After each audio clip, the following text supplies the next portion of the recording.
Hello viewers, আমি আমিরুল। আপনারা দেখছেন সবুজ বন্ধু এমএইচডি। আপনাদেরকে সত্যিকারের সবুজই দেখাচ্ছি। দেখুন, এটা কিন্তু সত্যিকারের সবুজ। এটা আবার কেউ চন্দ্রমল্লিকা ভাববেন না, এটা কিন্তু পুদিনার গাছ।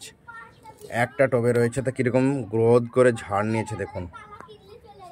প্রত্যেকের বাড়িতে কিন্তু পুদিনা এভাবে একটা ঝাড় রাখা অবশ্যই দরকার। চা দিয়ে খেলে লাল চা করবেন, লাল চায়ে পুদিনার পাতা দিয়ে দেবেন, স্বাদও পাবেন, আপনার শরীরের উপকারও পাবেন। দেখেন কি অসাধারণ না পুদিনা গাছটা, কি দেখেন কি গ্রোথ করেছে, কি ঝাড় দেখুন। আমার কিন্তু অনেক ছিল, আমার বাবা চিনতো না বলে গাছগুলো সব উপড়িয়ে ফেলে দিয়ে মেরে দিয়েছে। একটা এড়ে গেছে, আবার আমি অন্য জায়গায় ড্রামেগুলো লাগাবো, এটা থেকে কাটিং করে করে লাগাবো। যাদের যাদের নাই, আর আপনারা যারা আমাকে চিনেন আমার গ্রামের আশেপাশে, তাদের যদি প্রয়োজন হয় পুদিনার চারা, আমি তাদেরকে অবশ্যই দিব। আপনারা আমাকে জানাবেন, আপনাদেরকে আমি পুদিনার চারা দেওয়ার জন্য চারা তৈরি করব। ধন্যবাদ ভিডিও দেখার জন্য।